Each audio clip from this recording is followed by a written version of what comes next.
സൗദിയിൽ വെടിയേറ്റ് മരിച്ച കാസർഗോഡ് സ്വദേശിയുടെ മൃതദേഹം നാട്ടിലെത്തിക്കുന്നത് വൈകുന്നു.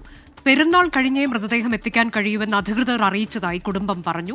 മുഹമ്മദ് ബഷീറിന് ശത്രുക്കളില്ലെന്നും കൊലപാതകത്തിന്റെ കാരണം പുറത്തുവരണമെന്നും കുടുംബം 24-നോട് പറഞ്ഞു.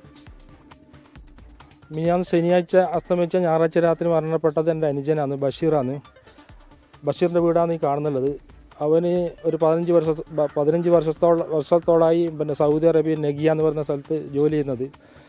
ഇപ്പം വന്നിട്ട് ഡിസംബർ 28-ന് പോയതാണ്, 5 മാസമായി പോയിട്ട്. അവിടുന്ന് രാത്രി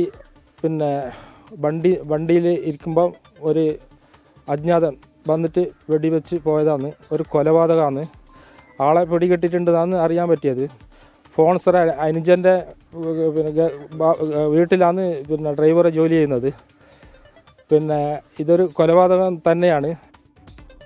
സംഭവത്തിൽ നിയമ നടപടിയുമായി മുന്നോട്ട് പോകാനാണ് കുടുംബത്തിന്റെ തീരുമാനം. അരുൺ പാറയ്ക്കൽ വിശദാംശങ്ങളുമായി. അരുൺ, ഒരു ദുരൂഹതയുണ്ട് ഈ സംഭവത്തിൽ എന്നുള്ളതാണോ കുടുംബത്തിന്റെ ആരോപണം?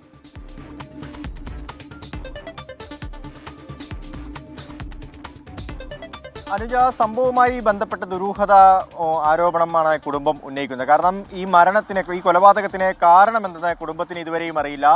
ഈ മുഹമ്മദ് ബഷീർ വീട്ടിൽ വിളിച്ച് സംസാരിക്കുന്ന ഘട്ടത്തിലൊക്കെ ഈ ശത്രുക്കളെക്കുറിച്ചോ അല്ലെങ്കിൽ ഏതെങ്കിലും രീതിയിലുള്ള ഒരു ഭീഷണിയെക്കുറിച്ചോ ഇതുവരെയും പറഞ്ഞിട്ടില്ല എന്നാണ് ഈ മുഹമ്മദ് ബഷീറിൻ്റെ സഹോദരന്മാർ പറയുന്നത്. കാസർഗോഡ് കുമ്പായത്തോട് സ്വദേശിയാണ് മുഹമ്മദ് ബഷീർ. പാവപ്പെട്ട കുടുംബമാണ്, 3 മക്കളടങ്ങുന്ന ഒരു കുടുംബമാണ്. വാടക ക്വാർട്ടേഴ്സിലാണ് താമസം. ഇപ്പോൾ വീട് പണിയൊക്കെ തുടങ്ങിയിട്ടുള്ളൂ. കഴിഞ്ഞ ഡിസംബർ മാസത്തിലാണ് മുഹമ്മദ് ബഷീർ നാട്ടിലെത്തി അവസാനമായി സൗദിയിലേക്ക് തിരിച്ചു പോയത്.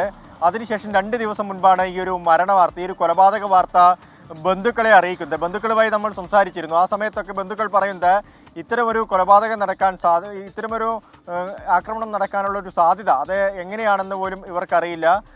മുമ്പ് ഏതെങ്കിലും രീതിയിലുള്ള ആളുകളുമായി ശത്രുക്കളോ അല്ലെങ്കിൽ ആരെങ്കിലുമായി വാക്കുതർക്കമോ ഉണ്ടായതായി മുഹമ്മദ് ബഷീർ ഇതുവരെയും പറഞ്ഞിട്ടില്ല എന്ന കാര്യങ്ങളൊക്കെ തന്നെ പറയുന്നുണ്ട്. അതുകൊണ്ട് ഈ കൊലപാതകത്തിന് കാരണം എന്തെന്ന് അറിയണം, എങ്ങനെയാണ് മരിച്ചതെന്ന് കൃത്യമായി അറിയണം. നിയമപരമായി മുന്നോട്ട് പോകുമെന്നാണ് കുടുംബം വ്യക്തമാക്കുന്നത്. എംബസിയുമായി ബന്ധപ്പെട്ടുണ്ട്, സ്പോൺസറുമായി സംസാരിച്ചിരുന്നു. അവിടെ ഒരു സ്പോൺസറിൻ്റെ അനിയൻ്റെ വാഹനത്തിലെ ഡ്രൈവറായാണ് മുഹമ്മദ് ബഷീർ ജോലി ചെയ്തിരുന്നത്. അക്കാര്യങ്ങളൊക്കെ തന്നെ ഒരു വ്യക്തത ഉണ്ടാവണമെന്ന് ഇപ്പോൾ കുടുംബം പറയുന്നുണ്ട്. എന്തായാലും പെരുന്നാളിന് ശേഷമാണ് മൃതദേഹം നാട്ടിലെത്തിക്കാൻ സാധിക്കൂ എന്നാണ് ഇപ്പോൾ കുടുംബത്തിന് ഒടുവിൽ മറുപടി ലഭിച്ചിരിക്കുന്നത്. അതുവരെ കാത്തിരിക്കുകയാണ്. പക്ഷേ മരണത്തിന് കാരണം എന്തെന്ന് അറിയണമെന്ന് കുടുംബം പറയുന്നുണ്ട്. നിയമപരമായി മുന്നോട്ട് പോകാനാണ് കുടുംബത്തിന്റെ തീരുമാനം.